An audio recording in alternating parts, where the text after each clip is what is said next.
고난을 부끄러워하지 않습니다. 는 제목으로 제가 준비한 말씀 나누겠습니다. 바울과 디모데의 상황에 대해서 지난 첫 단락에서 말씀드렸습니다. 감옥에 갇혀 있는 바울은 자신과 마찬가지로 에베소 교회를 목회하고 있는 디모데의 어려운 상황을 두고 편지를 쓰고 있습니다. 에베소 교회의 목회자로서 세움받은 디모데는 교회 내에 잘못된 가르침을 전하는 사람들의 공격과 그리고 그들을 따르는 사람들의 분열을 지금 겪으면서 매우 고통스러워하는 시간을 보내고 있죠. 그에 더하여서 디모데에게 복음을 전해준 사람이 누굽니까? 바울이죠. 바울이 처하고 있는 로마의 죄수의 신분은 지금 곤란함을 겪고 있는 디모데의 상황을 더 가중시키는 그런 어려움을 겪고 있다고 볼 수가 있습니다. 그런 상황에서 오늘 이 말씀의 첫 절에 그대는 우리 주님에 대하여 증언하는 일이나 주님을 위하여 갇힌 몸이 된 나를 부끄러워하지 마십시오 라고 하는 이 얘기가 어떤 의미의 부끄러움일까 좀 생각해 볼 필요가 있습니다. 디모데는 가지고 있는 성품 자체가 내성적이고 부끄러움을 잘 타는, 잘 나서기를 싫어하는 그런 성품에 대하여서 이 부끄러움을 표현하였을까 생각해 봤습니다. 그런 것 같지는 않습니다. 왜냐하면 바울이 먼저 디모데의 목회적인 소양에 대해서 네 마음속에 거짓 없는 믿음이 있는 것을 확인했고 믿음의 눈물을 보았고 이런 것을 보아 그는 목회자로서의 소양을 충분히 가지고 있었고 그런 적극성을 가지고 있었을 것이라고 우리는 짐작할 수가 있습니다. 그는 바울이 인정한 목회자죠. 바울이 보통 사람입니까? 그의 후계자와 같은 목회자를 세우는데 복음에 대하여서 확신이 없고 소극적인 사람을 목회자로 세웠을 리가 없다는 거죠. 그러면 디모데는 이 상황에서 어떤 감정, 자기가 해오던 일들에 대해서 어떤 감정을 느꼈을까요? 정말 그는 그가 해오던 일에 대해서 참 부끄럽다, 이거 그만했으면 좋겠다 라고 하는 그런 소극적인 마음을 가졌겠습니까? 저는 그렇지 않다는 쪽에 좀 더 생각을 두고 있습니다. 본문에서도 디모데가 예수님이나 바울에 대하여서 또 맡은 일에 대해서 그가 부끄럽게 여겼다, 좀 소극적이었다라는 것을 찾을 수 있는 본문 속에서 찾기가 어렵더라고요. 그래서 본문 속에서 확실한 것부터 찾아가려고 합니다. 확실한 것은 뭔가? 지금 바울과 디모데가 겪고 있는 상황이 고난이라고 말할 때에 이 고난이 믿음 없는 자들에게 있어서는 부끄러워할 만한 일을 겪고 있겠구나 라는 데까지는 우리가 동의할 수가 있어요. 바울은 자기가 당한 고난에 대해서 자기가 어떻게 이 고난을 대하고 있는가 설명을 하는데요. 먼저 읽으셨던 11절과 12절 상반절을 보면 나는 이 복음을 전하는 선포자와 사도와 교사로 임명을 받았습니다. 복음을 전하는 사람으로 임명받았습니다. 12절에 보면 그러므로 나는 이런 고난을 당하면서도 어떻게 한다? 부끄러워하지 않습니다 라고 복음을 전하는 사람의 자신의 입장을 이렇게 얘기해요. 제가 오늘 본문에 나눔의 제목으로도 만들어 삼았는데요. 고난을 부끄러워하지 않는 사람들입니다. 우리는. 그러면 마땅히 디모데도 이 상황에 대해서 고난을 만나도 그 상황을 부끄럽게 여기거나 소극적으로 대처할 만한 상황이 아니라 오히려 그 상황을 이기고 맡기신 일을 충성스럽게 잘 감당할 것을 더 기대해 볼 수 있단 말입니다. 우린 그런 사람들이라는 거죠. 자, 이런 느낌이죠. 용기를 내십시오. 어려운 일을 당한 사람에게 용기를 내십시오. 힘내십시오라는 우리는 격려를 하죠.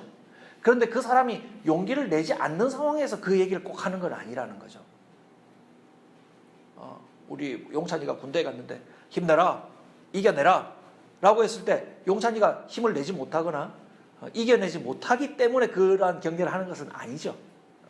그렇기 때문에 복음 때문에 받는 고난을 부끄럽게 여기지 마십시오라는 이 권면은 꼭 디모데가 이 상황을 부끄럽게 받아들인다든가 잘 이겨나가지 못한다든가 하는 그런 디모데 개인의 위기를 그렇게 크게 부각시킬 필요는 없다는 겁니다. 자, 그럼 정리하면 우리는 어떤 사람들인가? 하나님이 우리에게 맡겨주신 일들, 더 크게는 성도로 살아가는 일에 있어서 우리가 어려움을 만났을 때 우리는 하는 일들에 대해서 우리는 어떻게 여겨야 될 것인가?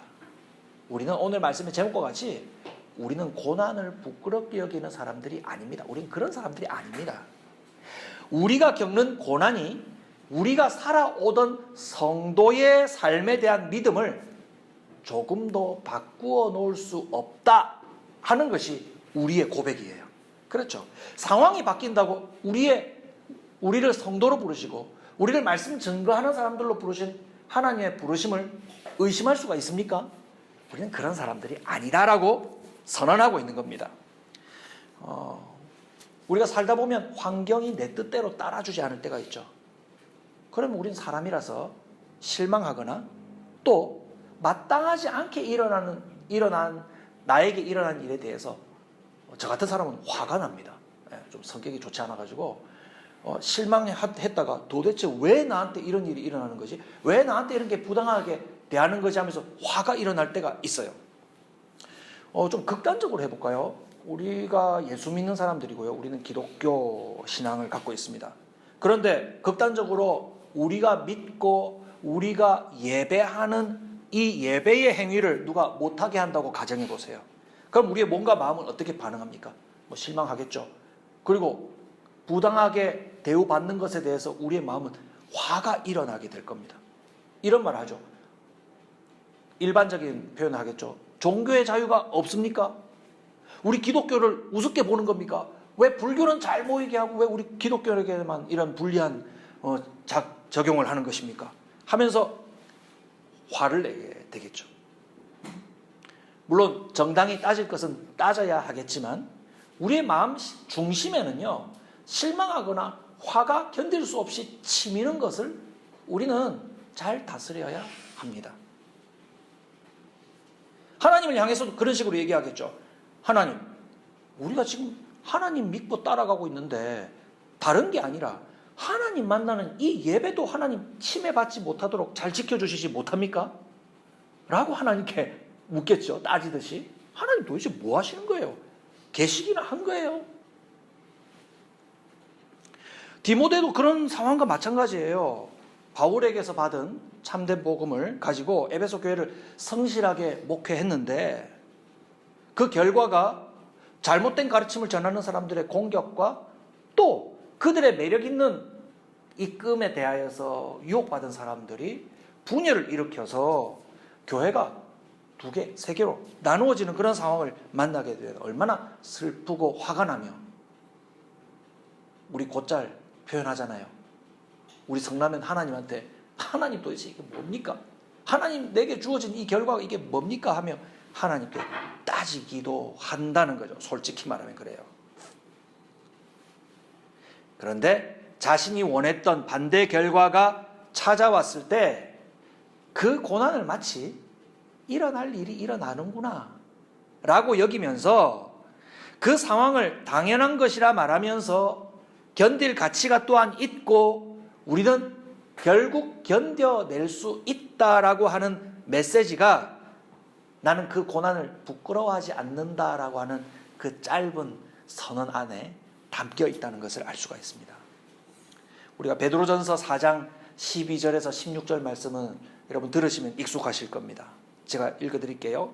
사랑하는 여러분, 여러분을 시험하려고 시련의 불길이 여러분 가운데 일어나더라도 무슨 이상한 일이나 생긴 것처럼 놀라지 마십시오. 그만큼 여러분은 그리스도의 고난에 동참하는 것이니 기뻐하십시오. 그러면 그의 영광이 나타날 때 여러분은 또한 기뻐 뛰며 즐거워하게 될 것입니다. 여러분이 그리스도의 이름으로 모욕을 당하면 오히려 복이 있습니다.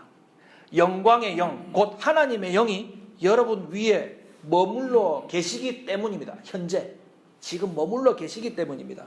여러분 가운데에 아무도 살인이나 도둑이나 악을 행하는 자가 악을 행하거나 남의 일을 간섭하는 자로서 고난의 일을 당하는 일이 없도록 하십시오. 그렇게 잘못해서 고난을 당하는 것이 아니라면, 그리스도인으로서 고난을 당하면 부끄러워하지 말고 도리어 그 이름으로 하나님께 영광을 돌리십시오라고 사도 베드로의 서신서에도 기록이 되어 있습니다. 왜 고난 당하지? 왜 일이 이렇게 일그러지는 거지? 나는 딱 이렇게 A, B, C 이렇게 해서 마지막 이 결과가 나오도록 하나님께 딱 맞게 해달라고 기도했는데 하나님 왜 이렇게 인도하시지 않고 나에게 불편한 결과를 주시는 걸까? 이것은요, 여러분 단도직입적으로 말하면 예수님이 십자가에서 죽으신 이유와 같아요. 예수님은 왜 고난을 당하셨습니까? 라고 물을 때 간단하게 말하면 예수님이 상대하는 죄인들의 세상이 죄의 원리대로 흘러가기 때문입니다. 예수님께서 죄인들을 구원하시기 위해서 죄인들을 상대하여 고난을 받으셨다면, 아직 예수님을 믿어서 하나님 백성 되지 않는 사람들 가운데서 우리 성도가 그들을 대해서 고난받고 살아가는 이 현실이 여러분 이상한 일이 아니라 당연한 일이다. 당연한 것으로 예상하고 있어야 된다. 그리고 하나님이 그 가운데서 우리가 우리의 뜻한 계획대로 순조롭게 되지 않고 예상하지 못한 어려움을 계속 만나게 하신 것이 하나님의 뜻 안에 있다라고 하는 거죠. 그래서 이 일에 대해서 이상히 여기거나 실망하거나 화를 낼 가치가 없고 도리어 더더욱 기쁘게 베드로 사도가 얘기한 것처럼 하나님의 영광이 너희들 위해 여전히 현재적으로 머물고 있다는 것을 알고 너는 기뻐하고 즐거워해라. 하나님 함께 계신다. 그리고 여전히 너희에게 맡겨준 그 성도의 삶을, 복음을 믿고 힘써 증거하는 그 성도의 삶을 더욱 의욕적으로 살아가라고 우리에게 권면하고 있는 거예요. 고난을 만났을 때 우린 더 기쁘게, 더 의욕적으로 내가 하나님의 사람으로 부름받았구나, 이 고난을 기쁘게 감당해야 되겠구나 라고 여기면서 살아가야 한다는 것이죠. 이것을 바울은 8절에서 우리 주님에 대하여 증언하는 일과, 이 부분을 전 자세히 봤어요. 우리 주님에 대해서 증언하는 일과 주님을 위하여 갇힌 몸이 된 나, 이 나가 누구죠? 바울이죠. 주님에 대하여 증언하는 일 할 때 어떤 내용을 증언하겠어요? 예수님의 십자가의 죽으심과 고난받으시고 부활하신 일을 증언하겠죠? 예수님이 하신 일이에요. 여기서 바울과 비슷한 면을 얘기한다면 예수님이 십자가에서 고난받으신 일과 좀 공통점이 있죠?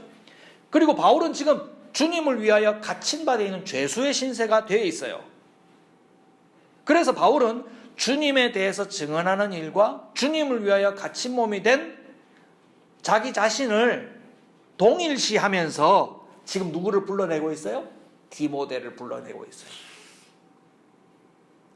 예수님의 십자가 고난과 그 고난의 삶과 갇힌 신세가 되어 있는 바울 자신과, 지금 바울과 지난 단락에도 바울이 디모데와 자기 자신을 동일시한다고 했죠. 그 고난의 귀를 뒤따르고 있는 후배 목회자, 아들과 같은 사랑하는 아들과 같은 후배 목회자들, 디모데를 함께 동일시하며 우리가 그 고난의 길을 함께 걸어가고 있다라고 얘기하는 거예요. 그 고난의 길은 부끄럽고 속상하고 화가 나고 원망스럽고 한 그런 길이 아니라 기쁘고 영광스러운 예수님의 길과 같은 길을 걸어간다는 것을 확인하는 것입니다. 영광스러운 거죠. 그러므로 원하지 않는 고난을 만났을 때, 내가 뜻하지 않은 심각한 반대를 만났을 때 여러분 실망하지 말고, 내가 성도의 삶을 살아가고 있다면 하나님의 영광이 내 위에 머물러 계신다, 지금 내 위에 머물러 계신다는 것을 믿고 믿음의 삶을 더욱 열심히 의욕적으로 살아가시길 바랍니다. 자, 그러면 이 고난을 수동적으로 견디는 정도가 아니라 그것을 견뎌낼 가치도 있다고 오늘 본문은 얘기해요. 계속 피하듯이 이겨내듯이 수동적으로 당하는 정도가 아니라 그것을 넉넉하게 받으며 견뎌낼 가치가 있다고 얘기하는 거예요. 그 가치는 9절에서 10절까지 설명하는 복음 때문이에요. 9절에서 10절은 복음을 아주 아름답게 기록해 놓았습니다. 디모데후서 1장 9절에 10절은 이렇게 기록합니다. 하나님께서 우리를 구원해 주시고 거룩한 부르심으로 불러주셨습니다. 그것은 우리의 행실을 따라 한 것이 아니요 하나님의 계획과 은혜를 따라 하신 것입니다. 이 은혜는 영원전에 그리스도 예수 안에서 우리에게 주신 것인데 이제는 구주 그리스도 예수께서 나타나심으로 환히 드러났습니다.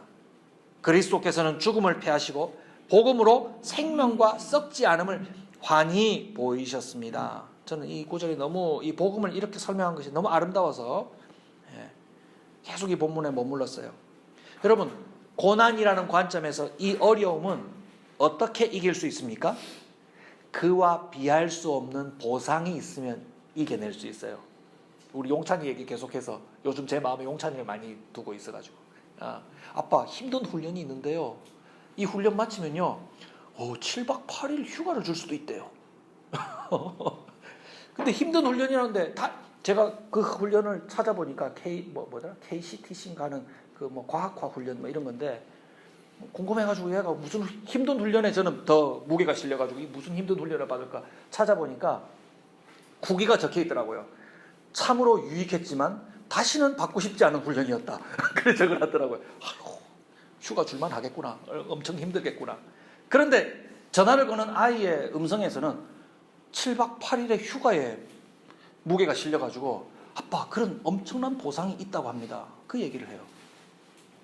여러분 그 비할 수 없는 비유이지만 어려움은 그에 비할 수 없는 보상을 우리가 소망하고 있을 때에 넉넉히 이겨낼 수가 있습니다. 그 보상은 오늘 지금 읽은 복음이 설명하는데요. 그 복음은 하나님께서 직접 우리를 구원하셨고 본문의 내용을 좀 더 제가 뉘앙스를 넣어서 상세히 설명하면 하나님이 찾아오셔서 우리에게 직접 불러내시는 행동으로서 우리를 성도로 이끌어내어 주셨습니다. 하나님이 우리를 구원해내시고 우리가 지금 있는 이 자리에 하나님이 거룩한 성도로 딱 자리 잡게 해주셨다 이 말이에요. 그리고 그 구원은 더 이상 우리가 형벌로서 죽는 죽음이 없고 육신의 죽음은 맞이하죠. 그러나 죄의 형벌로서 죽는 죽음이 없고 그것은 과정으로 지나갈 뿐 우리에게는 영원한 생명이 썩지 않은 생명이 우리에게 준비되어 있다라고 하는 복음 설명이 되어 있어요. 여러분 이 놀라운 복음은요 고난에 비할 수 없는 생명이 우리에게 약속되어서 지금 우리가 당하고 있는 이 고난은 아무것도 아닌 것처럼 이 아무것도 아닌 것으로 받아들이면서 이 고난을 이겨나갈 수 있다는 것을 얘기하고 있어요.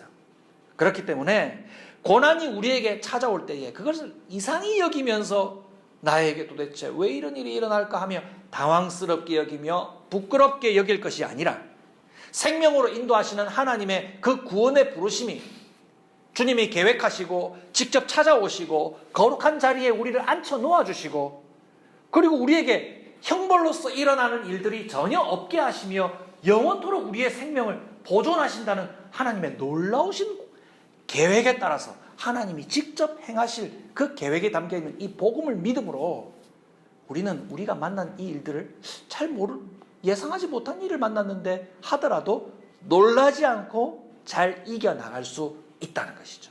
무엇 때문에? 우리가 믿는 복음 때문에. 복음의 가치 때문에. 바울은 디모데와 자신을 동일시하면서 이 영광스럽고 복된 생명의 복음의 선포자로 부름받았다고 선포하죠. 자신 있게 말하죠. 성도로 살아가는 사람들이 만나는 고난은 하나님이 주신 이러한 생명을 확인하는 일입니다. 하나님이 내게 이러한 생명 허락하셨구나. 어려운 일을 만날 때마다 깜짝 놀랄 수도 있죠. 화가 날 수도 있습니다. 그러나 그것을 가라앉히고 맞아.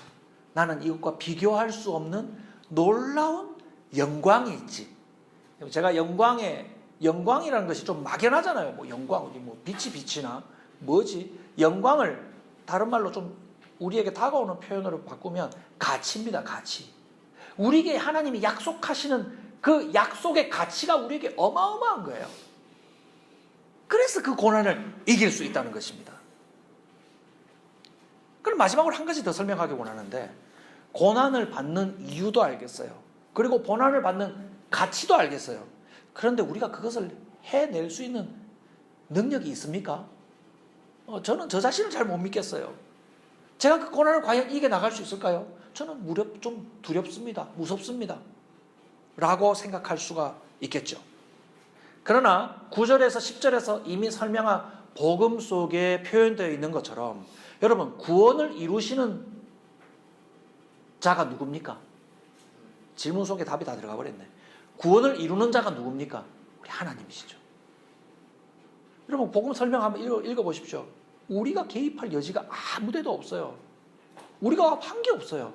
그런데 하나님은 구원을 계획하시고 직접 찾아오셔서 불러내시고 거룩한 자로 성도로 삼아주시고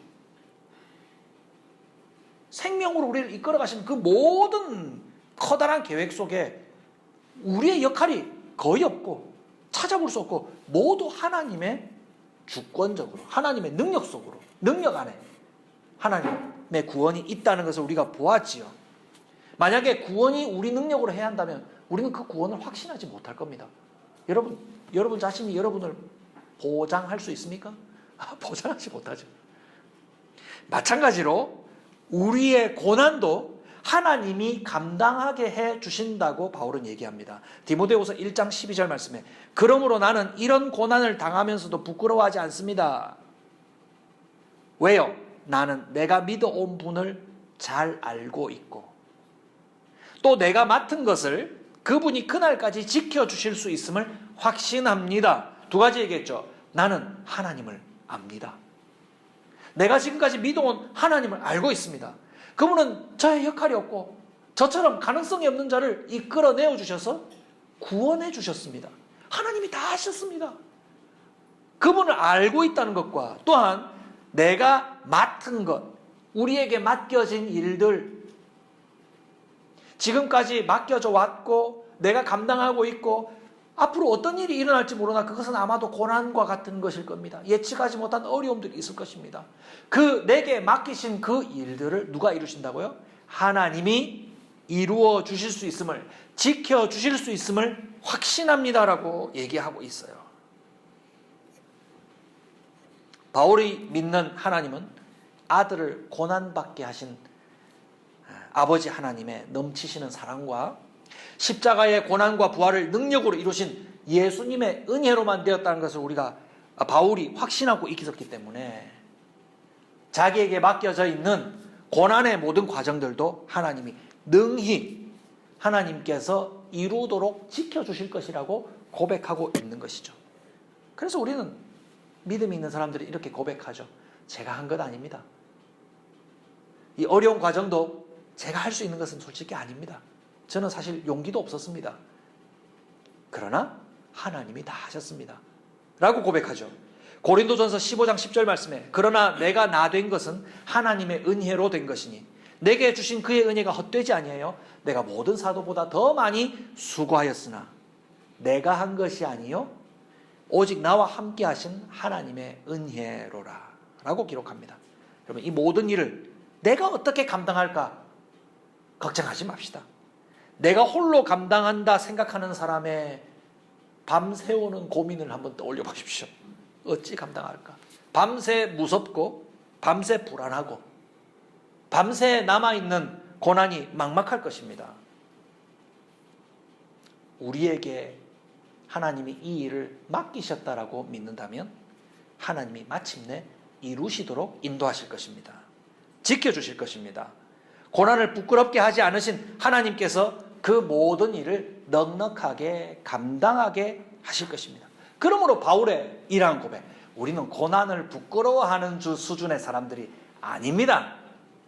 그것은 하나님이 그 고난을 넉넉히 이겨나가도록 인도하실 것이기 때문입니다라고 오늘의 말씀은 얘기하는 것입니다. 고난을 부끄럽게 하지 않으신 하나님께서 우리의 모든 삶들, 우리에게 맡겨진 고난이라고 옮겨 놓을 수 있는 우리의 삶들을 넉넉히 감당하시도록 인도하실 것을 믿고 오늘도 그 고난을 부끄러워하지 않는 저와 여러분들이 되시기를 주님의 이름으로 축복합니다.